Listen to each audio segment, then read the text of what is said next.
Amsterdammeke van 29. En wat maak je oma dat ding? Wat maakt je oma dat ding? Ja, maar Jerry, ik heb van 14 jaar oud heb ik altijd in de bootje zitten. En ja, mijn zwager die zit op een sleepboot. En ja, dat weer natuurlijk je van het, hè. Dat vond ik altijd geweldig. En dan mocht ik wel eens in mei en dan hier een trip door het wat heen. Nou, dat weer dan fantastisch. Dan ging ik mee als een runner. Nou, geweldig. Dus hier midden in de winter zit op het wat. Dikke sneeuwstormen aan mijn kop en hagel, buien en neem maar op. Dat vind je altijd prachtig. En ja, dat is iets, het zit in het bloed. En wat in het bloed zit, dat ken je net weer uit, hè.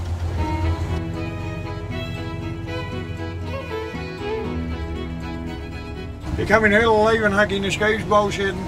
Ja, wat heb ik eigenlijk net in? Ik ben eigenlijk van alle markten tussen. Zo van ik ook direct meisje. Ik ben timmerman, ik ben meubelmaker, ik ben ijzerburger, monteur. Ik ga van alles bij de ene. Ze nemen jou de burgemeester van Schilkampen. Ja, dat zei je, hè. Dat zei je, ja. Nou, Schilkampen. Eigenlijk is het van vroeger weer het alle Lietse eilandjes. En die Lietse eilandjes, dat nemen ze kampen. Ik woon er ja, sinds mijn geboorte. Ik woon er nou 63 jaar. Terughuis, Vita.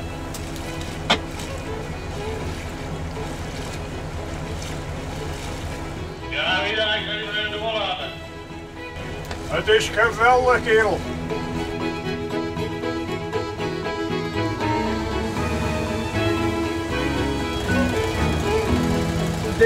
Dit is Schilkampen. Dit is een heel oud stukje jout. Dit is een stukje dat dateert uit van zo'n 50 zo'n beetje. Vroeger weer een hele prutte bedrijvigheid. De skippers die jout onderdeden, die gingen hier altijd eerst naar Schilkampen toe. Want Schilkampen, dat heette echt wel de eerste oorleg. We hielden hier op Schilkampen hielden we 2 kroegen. Daar hielden we een bakkerij. Er zit een kruidenierswinkeltje. Er zit een bakkerswinkeltje. De vrouwen die gingen dan de boodschappen doen. En de mannen die gingen in de kroeg even bijpraten. En dan de andere dag dan ging het spul dus naar de auto waar ze lossen moesten of eventueel laden moesten.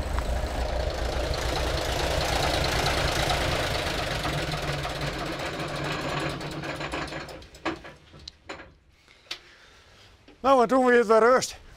Het orgel even weer uit. Jo, verhuis je voorlopig net? Ik hoop je net. Ik hoop je net. Als ik niet 1 keer verhuis, dan wordt dat tussen 6 plantjes. Maar dat ging je net wel bij. Ik blijf helemaal mooi heen en ik ben hier binnen en ik ga je dan een prachtig plak. Dat kent dan net mooi.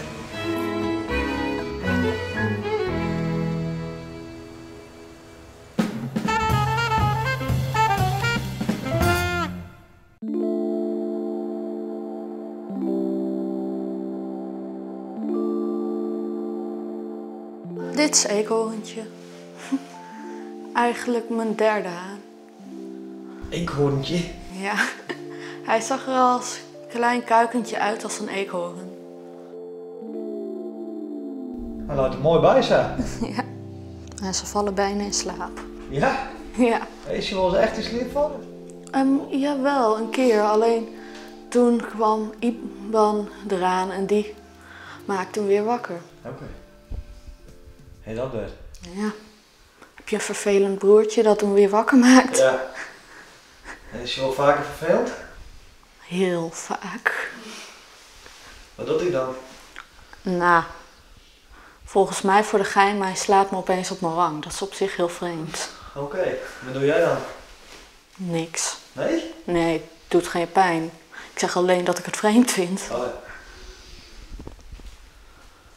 Is mooi klim als zo'n broer. Ja. Oh, gelukkig kun je altijd nog naar de kippen toe. Ja? Ja. Ze brengen me wel rust. Ja, dat zei? Ja, en troost. Want onze eerste haan die was een keer dood en toen ben ik juist naar deze toegegaan. Dus daar wist je wel rustiger van dan? ja. Vooral van deze.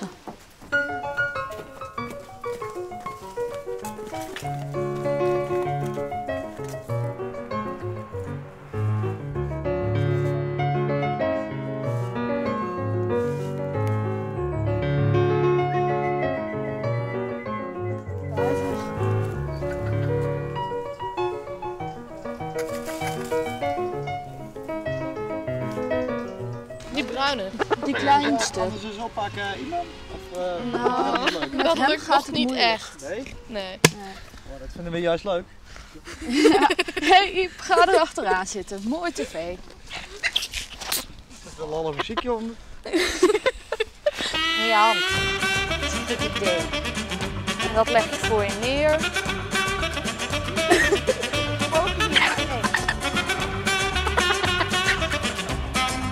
Zo. Als je nou en dan zit er die zuzel zijn de pesten dus. Ja, alleen dat doet zij ook bij mij.